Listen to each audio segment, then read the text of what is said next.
매일매일 수상한 매일함, 기묘한 매일함 시작합니다. 저는 매일지기 김PD입니다. 우정국장님. 재수없지 않아요? 아니 오늘 기묘한 매일함이잖아요. 무서운 사연이잖아요 이거 오늘. 아니, 무서운 것도 그냥 밝게 할 수 있잖아. 아 그래도 약간 톤이 있죠. 방송 톤이. 그래도 자기 컨셉 자꾸 잡으려고 그러니까, 하는 게 그래도 네. 용해 보여요. 용해 보이고. 네. 자, 오늘은 여름 특집으로 기묘한 메일들을 받아서 무서운 이야기들, 그 다음 조금 이상했던 이야기들을 좀 살펴보려고 하는데요. 오늘 어떠한 또 기묘한 사연들이 도착을 했는지 첫 번째 메일 한번 열어보도록 하겠습니다.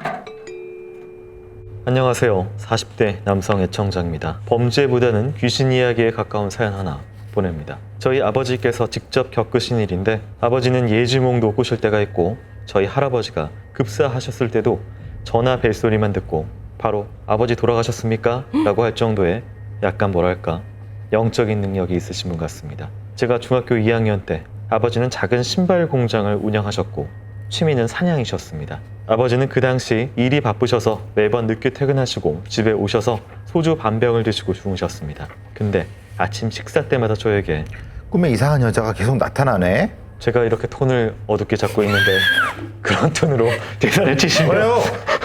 내 맘이야. 그렇게 해석하셨대요, 캐릭터를. 네, 캐릭터 해석을 그렇게 예지몽이 하셨대요. 있는 사람인데 알겠습니다. 꿈에 이상한 여자가 계속 나타나네. 아니 보통 이런 사람들 그래요. 굉장히 어둡지 않아요. 아무렇지 살다가 않게 맞아. 그럼 꿈에 이상한 여자 나타나네. 왜냐면 자기한테는 계속 일어나는 그럼, 일이니까. 그럼. 네. 비디의 연출 의도와 개인의 해석은 다름을 말씀을 드리고요. 어떤 여자요? 모르겠어. 그래서 꿈에 나와서 아저씨 저 좀 꺼내주세요 하는 거야. 아버지는 그 여성분이 나타날 때면 늘 아이고 난 뭐 알려줘도 몰라요. 꿈에 나타나지 마세요 이러면서 깨셨다고 했습니다. 그러다가 납품 기일인 월요일이 되기 2일 전 토요일 업무가 끝난 아버지는 이제 휴식 좀 취하시겠다고 그 다음날 공장장과 사냥 약속을 했다고 했습니다. 그리고 일요일인 다음날 아버지는 또 저에게 꿈에 그 여자가 또 나왔는데 산에 있는 집 구들장 밑에 묻혀 있다고 제발 꺼내달란다. 아니 그러면 꺼내줘야 되는 거 아니에요? 근데 산 어디인지 모르겠어. 그날 아버지는 사냥을 갔다가 새 한 마리를 쐈는데 불쌍하게 부리가 날아가서 미안한 마음에 묻어주자 했답니다. 공장장이 트럭에 곡괭이가 있다고 해서 아버지는 트럭을 주차해 둔 곳까지 내려가서 삽이랑 곡괭이를 들고 산에 올라가 새를 묶고 내려오는데 길을 못 찾아서 10분 정도 헤매셨답니다. 근데 그때 꿈에 봤던 그 집이 나오더랍니다. 아버지는 공장장에게 저거 전에 내가 말한 꿈에서 봤던 그 집이다. 저기 구들장 밑에 여자가 묻혀 있는데 아이고 가보자. 아유, 사장님 안 돼요. 저기 사는 사람이 있으면 어쩌려고요. 아니 사람 없으면 파보고 시체가 있으면 신고하면 되지. 우리가 지금 곡괭이도 있고 삽도 있고 총도 있고 이건 우연이 아니다. 아, 사장님 저희 내일 일한 거 납품해줘야 되는데 그거 못 해주면 어찌하려고요. 제때 납품 못 해가지고 돈 못 받으면 어쩌려고 그럽니까. 아버지는 실랑이를 벌이다가 집으로 오셨는데 그날 밤 꿈에서 그 여성분이 왜 안 꺼내줬냐고 막 화를 냈다고 합니다. 그리고 월요일 아버지는 찝찝한 마음이지만 완제품을 납품하고 수고한 직원들과 회식을 하셨습니다.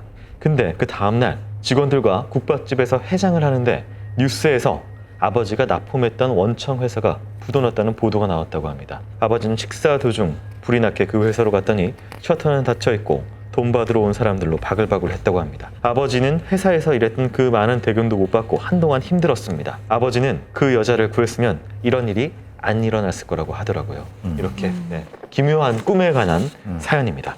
그럼 일단 결국에는 그 집을 구들장 밑에는 안 파본 거네요. 그렇죠. 네. 사실은 이 아버지가 아유 팠어야 된다라고 해서 도와줬어야 되는데 내 일만 찾다가 내가 화를 입은 거다라고 하는 후회를 가지시는 거죠. 이거 뭐 거의 약간 뭐 민화 설화 같은 내용으로 원혼을 못 해줘서 본인이 됐다까지 그렇죠. 네. 이어지는 것 같아요. 너무 재밌어요. 네, 저는 진짜 너무 흥미 있게 이걸 봤고, 근데 꼭 이게 뭔가 이 전화 있잖아요, 아버지 전화처럼. 이거 되게 뭐 감이라고 하나, 뭐 영감이라고 하나, 이거 좋으신 분들이 계시더라고요. 뭐 이렇게 되게 뭔가, 야, 니네 뭐 누구 안 좋은 일 생기셨나 보다 하면은 뭐 할머니 돌아가셨다 연락이 온다든지 뭐 꿈에 야, 니네 할머니 돌아가셨어 하면 그때 전화 와서 뭐 부고가 온다든지 이런 분들이 계시더라고요. 너무 신기해요. 그런 저희 거. 할머니가 그랬다니까요. 삼풍백화점인가 아, 그때. 성수대교인가 네네네. 그때 할머니가 저한테 저 어릴 때 자기 꿈에서 사람들이 그 구급대원들 막 이렇게 막 분주하게 왔다 갔다 하는 꿈을 꾸셨다고 했거든요. 네. 그러고 나서 오후인가에 그 뉴스가 막 나와서 이거 내 꿈이랑 똑같다. 그러니까 할머니가 그렇게 가끔 얘기를 하셨었어요. 두 분 다 약간 좀 그런 쪽 피라고 해야 되나? 뭐 교수님이야 인간- 또 네. 워낙 또 그러시고 저도 네. 어디 점 보러 가면 집에 칠성줄 같은 게 있다고 하긴 하더라고요. 칠성줄이 뭔가요? 그러니까 그 무당줄이. 무당줄 같은 게 있긴 있는데 네. 무당이 될 정도는 아니다. 사실은 그렇게 영빨이 있는 분들이 있긴 있고 그 영빨을 가지고 약간 데자부 같은 걸 가지고 계신 분들도 있어요. 그러니까 네. 후회를 하는 거지. 사실은 그걸 했어도 그만 안 했어도 그만이야. 그 회사가 부도날 회사였을 수도 있어. 그냥 네, 그렇죠. 그거에 대한 책임을 내가 착하게 못 살아서라는 걸로 이렇게 치환하시고 그게 나쁘다는 건 아니에요. 네. 그래서 뭐냐면 착하게 살아야 돼. 이제 앞으로는 그렇게 안 살. 이렇게 해서도 삶이고 그렇게 쫓아가서 구들장 파갖고 네. 뭐가 있었어. 근데 사실은 뭐가 있었는지 뭐 이렇게 해서 했어. 근데 이제 고발 상할 수도 있지. 남의 집 파탄. 그럴 수 있죠. 그 더 안 좋은 상황이 나타날 수도 있다. 그러니까 꼭 그것만 가지고 생각하실 필요 없이 다만 사는데 뭐가 있으면은 남 도와가면서 착하게 사는 거다라고 그런 것 같아요. 거의 약간 교훈국의 엔딩 같이 그렇죠. 예. 또 그런 돼가지고. 느낌인 것 같아요. 맞아. 예. 네, 근데 사실 이제 우리가 다들 알잖아요. 다들 꿈을 꾸니까 꿈은 어떤 장소나 이런 것들이 되게 선명하고 구체적이진 않아요. 느낌만 있을 그렇죠. 뿐이라서 맞아요, 그래서 맞아요. 아버님이 그 집을 보셨을 때 이 집이다라고 하는 것도 사실은 그건 붙이는 거죠. 예, 그냥 이런 느낌이. 느낌이 그쵸. 예, 동일한 네. 그게 이제 뼈대가 있고 그걸 붙여갖고 빠르게 이야기를 만들어낼 수 있는 사람이 있어요. 네. 아버지는 그런 사람이고 조금 뭐라거나 정감이 많으신 분 같아요. 네, 하여튼 뭐 덕분에 좀 흥미로운 이야기를 좀 잘 들었습니다. 기승전 저는 이 사연자분은 어떤가 궁금해요. 왜요? 사연자분도 아버지처럼 그런 게 있는지 아. 그런 것도 좀 보내주시죠. 다음에 한번 네. 후성 메일 한번 네. 부탁드립니다. 자, 다음 메일 한번 열어볼게요. 몇 년 전 엄마가 친구랑 점집에 갔습니다. 용한 곳이라 친구분들이 단골이라고 했어요. 엄마는 오빠의 사주를 주면서 취업과 결혼에 대해서 물으셨는데 갑자기 무당이 손을 싹싹 빌면서 아휴 말 안 하겠습니다. 아휴 절대 말 안 하겠습니다. 하고는 이리저리 엎어졌다가 일어났다가 앉았다 그러더랍니다. 아무 말도 못한다고 복채도 도로 가져가라고 해서 왜 그러는지 이유를 물으니 신령님이 말하지 말라고 했다라고 해서 그냥 나왔다고 합니다. 현재 저희 오빠는 취직을 안 하고 반은둔형 외톨이로 살고 있긴 합니다. 그 무당은 왜 그랬을까요? 이게 가끔 이거 약간 설정처럼 그렇죠. 뭐 그럴 수도 있고 안 그럴 수도 있는데 가끔 이제 무당들 중에는 오는 사람을 두려워하고 네. 이렇게 하는 경우도 있어요. 왜냐하면 그 집이나 사람의 영빨이 있어갖고 내가 네 얘기를 하면 안 돼 이런 경우도 종종 있거든요. 저요. 뭐 저희가 뭐 알 수는 없으나 이게 뭐 이거 안 믿으시는 분도 있고 믿으시는 분도 있고 그렇죠. 그런 영역인데 근데 뭐 이렇게 기운 같은 건 있는 것 같아요 사람이. 근데 하여튼 이게 뭐 안 풀리는 사람은 표정이나 이렇게 맞아요. 그런 맞아요. 데서 이게 기운이 있나 봐요. 맞아요. 그런 게 있겠죠. 뭐좀 처져 있고 뭔가 좀 안. 이 사연자는 그럼 오빠를 끌고 네. 무당 앞에 데려가지. 그러게. 그래서 어떠냐고 그러면 그래 차라리. 근데 저는 이제 점 보고 막 이런 거 너무 좋아해가지고. 네. 네. 전 보면은 그 사람들하고 얘기하는 게 좋아요? 아니면 그냥 뭐 마치는 게 좋아요? 나에 대해 얘기해 주는 게 좋아. 그렇지. 예. 그래서 좋은 예, 거예요. 예, 예. 그리고 뭔가 좋은 얘기 듣고 싶고. 그러니까 가는 거죠. 좋은 얘기 듣고 싶어 가는 거예요. 그래서 이걸 잘하는 청담 도력이나 청담 보살이나 뭐 이런 사람들이 돈 버는 이유가 네. 맞춰서 그럴 수도 있지만은 듣고 싶은 말을 해줘? 만도 해주고 근데 그거를 되게 기분 좋게 아, 네. 진짜. 그리고 그럴싸하게 배운 티 나게 해주니까 그러니까 돈값을 하는 거지. 근데 모든 성공하는 그 사람들 PD 입장에서 성공하는 컨텐츠는 듣고 싶은 말을 해주는 맞아요. 거더라고요. 아, 진짜? 보고 싶은 걸 보여주는 거. 오. 예. 그러니까 막 이렇게 지적해주고 뭔가 샤프한 거보다는 예를 들어 그건 국뽕은 넘어갔지만 그래서 약간 그런 것들이 좀 잘 되더라고요. 근데 막 이상한 귀신이나 막 헛거 같은 거 교수님 보신 적 있어요? 뭐 몇 번 봤죠? 어떤 어떤 얘기 안 했나? 어떤가요? 빨간 옷 한복을 입은 여자. 전봇대 밑에 네, 서 있는 전봇대 여자. 밑에. 무서워. 그리고 또 이제 저희 옛날 집에 그 석가래에 이렇게 앉아서 보고 있는 어린애. 이렇게 보세요. 그래서 이렇게 보다가 문 눈이 마주쳤어. 그래서. 서로 이랬다고? 서로 우와, 너무 무서워. 그러면 이목구비도 보이셨어요? 그러니까 그게 이목구비인지 몰랐던 거지. 나중에 이목구비구나라고 하는 거죠. 그냥 원숭이 한 마리가 앉아 있는 그런 느낌이었는데 내가 보기엔 그냥 고양이가 앉아 있었던 것 같아 느낌에. 고양이가 그러고 앉아있다고요? 그렇게 크게 앉아 있었는데 난 착각을 했을 수도 있는 거고 뭐 그런 거죠. 아니야. 그리고 이제 옛날에 상여 같은 거 네. 나가잖아요. 지금 네네네. 그러나? 상여 나갔는데 상여 위에 뭐가 있는가? 그러면 그런 경우도 있고. 근데 이제 어른들이 그거 못하게 하지. 그런 거 보고 그러면 하고 계속 그랬어요. 이제 친해지면 안 된다고 귀신이랑. 귀신이랑 친해지면 안 된다. 그럼 귀신 따라간대잖아요. 네. 자, 귀신 따라간대잖아요. 귀신 따라간다. 네, 귀신 친해지. 그게 오히려 나도 그 심야괴담회 할 때 헛것에 더 많이 봤던 것 같아요. 그게 약간 이렇게 뭐 몰입돼 있는 그런 것에 그럴 빠져 수도 있고 뭐 그런 느낌인 것 같긴 해요. 네. 자, 이번엔 어떤 메일이 왔는지 한번 살펴보도록 할게요. 안녕하세요. 작년 3월 공개 방송 때 혼자 들떠서 들어와서 음습하게 바라보며 여기 이쪽 어디 앉았던 여자분인데. 좋아하던 여자가 접니다. 안나님 실물이 너무 충격적으로 예쁘셨던 게 기억에 남습니다. 어쨌든 저는 절대 잊혀지지 않는 기묘한 일을 써봅니다. 전 언니가 둘이 있습니다. 어렸을 땐 작은 언니와 발코니 딸린 방을 같이 썼는데 큰 언니도 이 방에 와서 셋이 같이 잘 때가 종종 있었습니다. 그럴 때면 잠자리를 평소와 다르게 이불의 가로 방향으로 잤습니다. 그날도 셋이 자던 어느 날 새벽에 더워서 깼습니다. 전 발코니로 가면 시원할 거란 생각에 언니들의 머리를 밟지 않게 조심해서 발코니로 나갔습니다. 그리곤 닫혀있는 발코니 문을 열었는데 정말 소스라치게 놀랐습니다. 작은 언니가 발코니 바닥 중간에 앞바다리로 앉아있는 겁니다. 전 너무 놀랐지만 언니는 놀란 반응이 없었습니다. 그래도 언니니까 다행이라고 생각해서 나 너무 더워서 발코니에 앉아있으려고. 언니도 더워서 왔구나. 언니도 그렇다는 식으로 대답을 하긴 했는데 평소처럼 여러 말을 하진 않았던 것 같습니다. 전 언니랑 같이 앉아있으면 되겠다 싶었는데 언니는 바로 일어나더라고요. 나 여기 오래 앉아 있었으니까 이제 갈 거야. 그러면은 나 혼자 일어나기 무서우니까 이따가 나 좀 불러줘.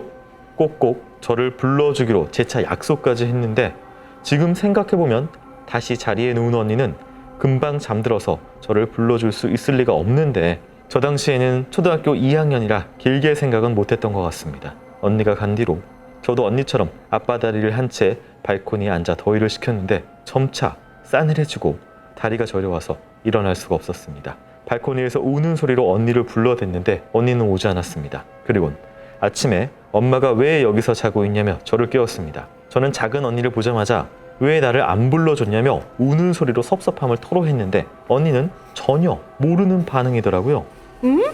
나 밤에 깬 적도 없고 발코니 나간 적도 없는데 누구지? 자기는 그런 적이 없다며 오히려 무서워했습니다. 소름이 돋았습니다. 무엇보다 사실 저도 줄곧 마음 한켠에 무서움이 남아있었던 이유가 따로 있었습니다. 제가 새벽에 언니들을 밟지 않도록 피해갈 때 분명히 언니들 머리를 확인하고 하나, 둘 피해서 갔었거든요.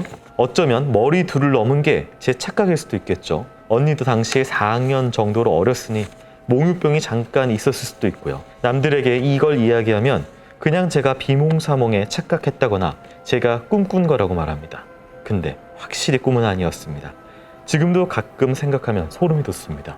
당시 발코니에서 본 작은 언니는 내가 아는 언니가 아니었던 것 같습니다. 네. 죽은 언니겠지, 죽은 언니. 언니가 살아있는데 왜 죽은 언니지? 아니, 그러니까 자매가 넷이었던 거지. 유산했거나 거기 있고 숫자를 셀 때 하나, 둘 이렇게 셌을 수도 있고. 아니 이게 넘어간다고 생각했는데 하나 하는데 같은 사람을 두 번 그렇죠. 하실 수도 그럴 있고. 수도 있고. 예전에 저희 언니가 네.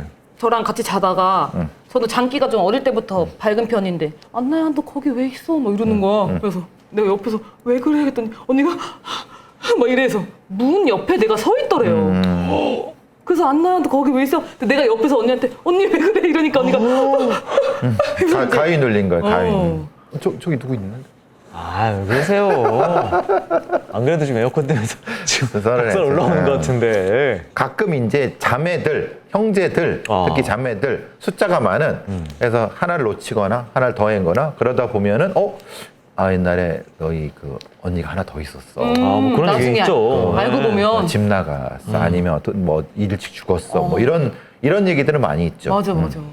근데 언니는 또 이게 뭐 당시 자기는 그런 적이 없다고 하니까 이게 언니가 몽유병이 아니면 사실은 그리고 이제 그 자리에 앉자마자 이상하게 한기가 한기 느껴지고 다리도 저리고 그냥 어느 순간 잠든지 모르게 잠든 뭐 이런 것도 약간 좀 아니었을까? 좀 약간 실제랑 비슷한 꿈. 나가서 그렇죠. 꿈일 수도 있죠. 예.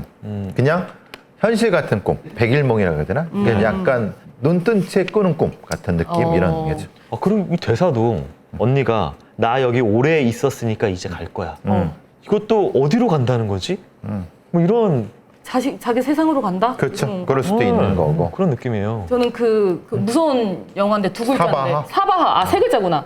사바하 보고 되게 놀랬던 적이 네. 사바하 첫 장면이 보면은 천장에 사람들 다리만 그렇죠. 매달려 있는 거지. 다리만 막 이렇게 걸어가고 있는 막 다리만 보이는 그 장면이 자기가 있는데 죽인 여자애들. 그런 건 거예요? 네. 근데 나는 그게 왜 무서웠냐면 그 장면도 무섭긴 했지만 저희 엄마가 예전에 막 신내림 계속 받으라고 했는데 엄마가 안 받았던 적이 있었거든요. 네. 그때 엄마가 자꾸 헛것이 보인다고 했을 때 저 어릴 때 뭐라 그랬냐면 자꾸 사람들 발이 보인다 그랬어요. 근데 그 장면이 엄마가 얘기한 장면이 나중에 어른이 돼서 사바 봤는데 그 장면이 나오는 그쵸. 거야. 네. 그때 본 게 그거다. 너 얼마나 무섭겠어. 그렇겠네. 이게 이제 딱 그 발이 보인다. 그러면 이제 우리 같은 사람들은 발만 잘라갖고 보관하는 살인범이구나 이렇게 생각을 하는 거고 저쪽은 이제 발이 매달렸고 귀신이구나. 귀신이구나 생각하는 거고. 예. 이번에 교수님이 많이 윤활제 역할을 해주시는 것 같아. 덜 무섭게.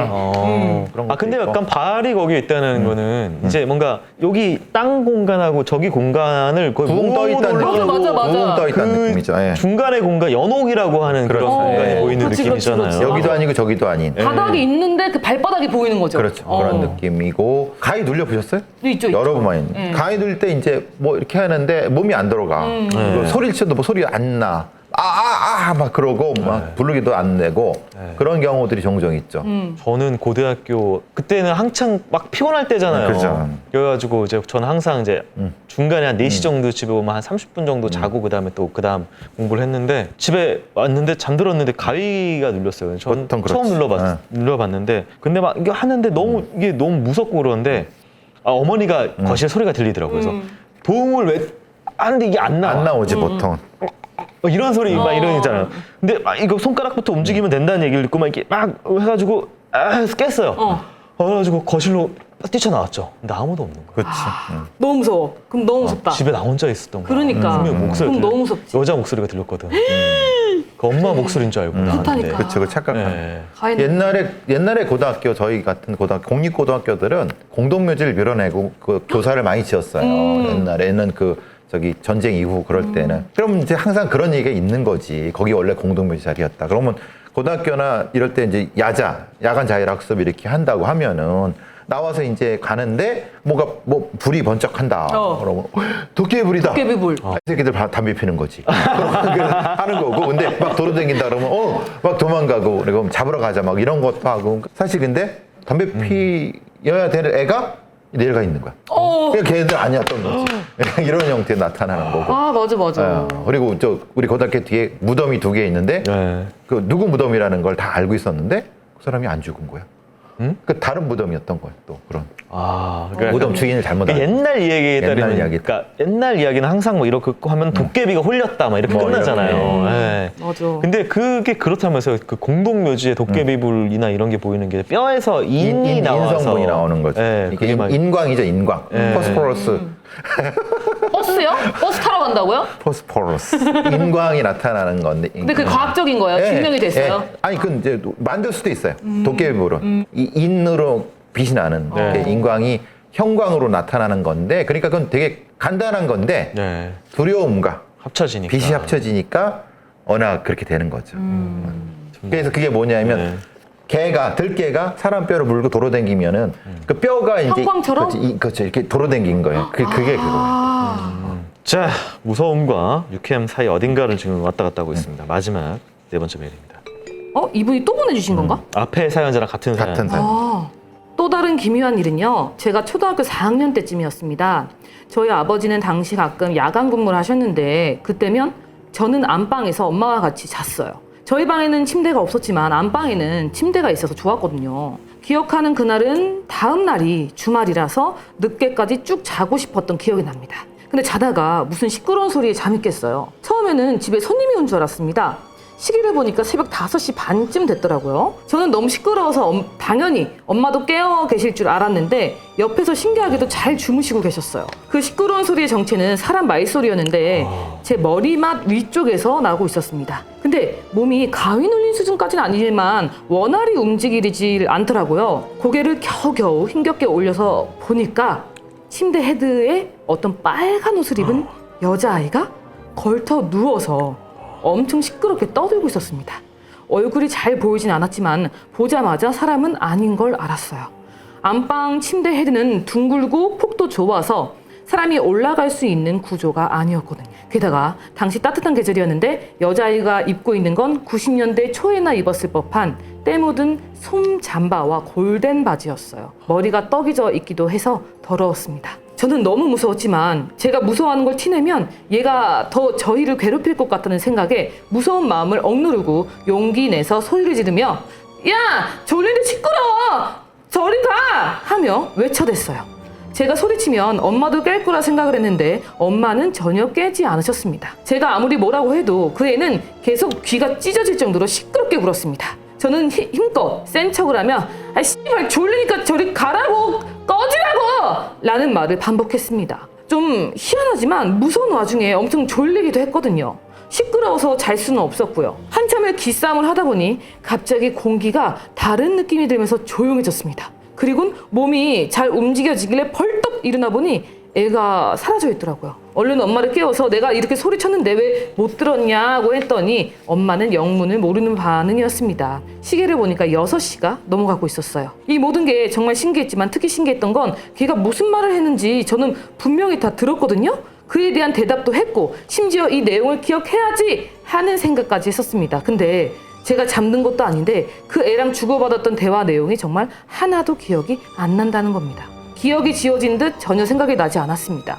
지금 돌아보면 혹시 저도 잠깐 잠들어서 잊힌 게 아닐까 싶기도 하지만 이 일은 무섭기보다는 그냥 제게는 신기한 일로 남았습니다. 아무튼 크라임 사랑합니다. 다들 건강하시고 어제보다 더 좋은 하루 되시길 바래요. 제일 무서운 거는 그리고 나서 꿈인 줄 알았는데 누운 자리에 모양 그대로 더러운 거야. 그 더러운 옷 입어서.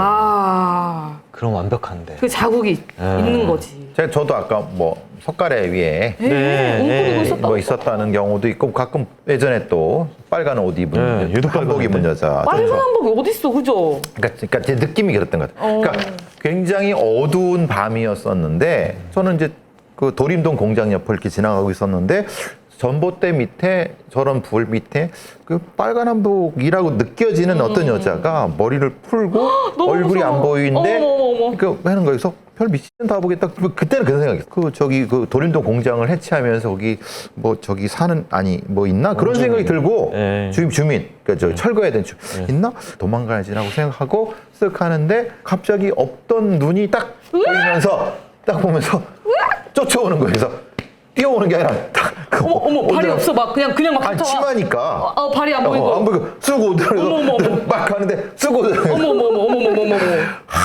저 뭐야 막 도망가는데 저 갔는데 없었어요. 그래서 뭐야? 내가 이게 꿈인가? 뭐지? 그런 생각이 들었어요. 지나가신 거잖아요, 거기를. 그러니까 지나간 거죠. 아니 깨셨잖아. 근데 자고 있을 때가 아니잖아요. 그러니까 지나갔는데 희한하게도 지나가고 확 하는데 신도림역 딱 개울을 건넜는데 뭔가 분위기가 싹 달라지는 느낌이 들어요. 개울을 귀신이 물을 못 건너잖아. 지금 이제 그 도림천.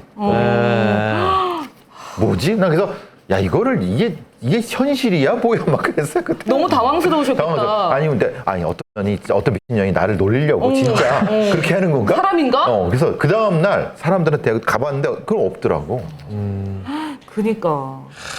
근데 이분은 약간 좀 가위 같은 느낌이 있긴 해요. 가위가 이분은 가위 놀려가지고. 네, 엄마도 소리 질러도 아직 못 들은 거 뭐 이런 것까지 좀 저 그때랑 좀 비슷하네요. 보통 이런 거는 이제 외할머니나 돌아가신 외할머니나 아니면 뭐 그런 쪽과 관련된 그런 얘기를 연관이 될 수도 있고 뜬금없이 나타나긴 그렇거든요. 뭐. 저희 그 아는 친구가 집에 좀 안 좋은 일이 있어가지고 구슬했는 거야. 구슬했는데 이제 막 그 깃발을 하나 딱 준대.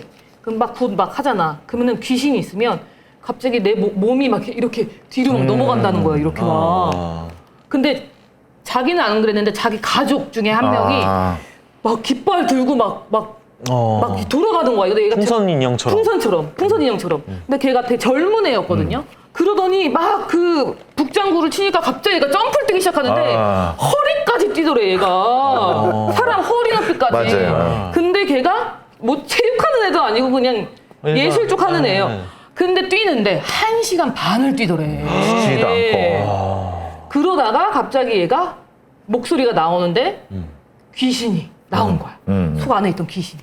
그래서 뭐야 막 이러면서 자기 그 가족의 목소리가 아니라 어떤 중년 남성의 목소리가 막 나오면서 막 그랬다는 거야. 근데 막 이러면서 욕을 하고 막 그러더래. 걔가 그런 애가 아닌데 뭐 어쨌든 여기서 쫓아내고서 뭐 그런 걸 한 다음에 물어봤대. 그 너 막 욕하고 왜 그랬냐 그랬더니 그 안에서 자기랑 싸우고 있었대. 그 귀신이 막 욕하고 그럴 때 자기는 안에서 야 너 어른들한테 욕하면 안 되지 막 이러면서 안에서 막 싸우고 있었고 1시간 반을 뛰는데 안 힘들었대. 왜냐면 자기가 뛴 게 아닌데 귀신이 뛴 거니까 자기가 안 힘들었다. 이 약간 좀 제가 듣기로는 조현병이 약간 좀 이렇게 양쪽에 자아가 안에 막 있다가 막 이런 느낌이 좀 드네요. 왜? 제 뒤에 뭐 있어요? 아니 진짜로. 근데 그러고서 많이 완전 나아졌대. 다행이네요. 그러니까 이게 과학적으로 보느냐 아니면 쪽으로 보느냐에 따라 다르긴 한데 꼭 뭐 이렇게 하다가 괜찮아지는 분이 계셔요. 네, 뭔가 좀 안 좋다가 정신적으로나 심리적으로나. 네. 그러니까 자기 안에 어떤 트라우마가 네. 그렇게 표현된 것일 수도 있죠. 그러니까 뭐 그런 걸 너무 터부시할 필요도 없고 뭐 자연스럽게 그냥 받아들이는 것도 나쁘지 않을 거예요. 뭐. 그러니까 이게 옛날에 고대부터 과학기술이나 심리학이 발달되기 전에 정신 심리치료였던 거잖아요. 그렇죠, 예. 과거에는.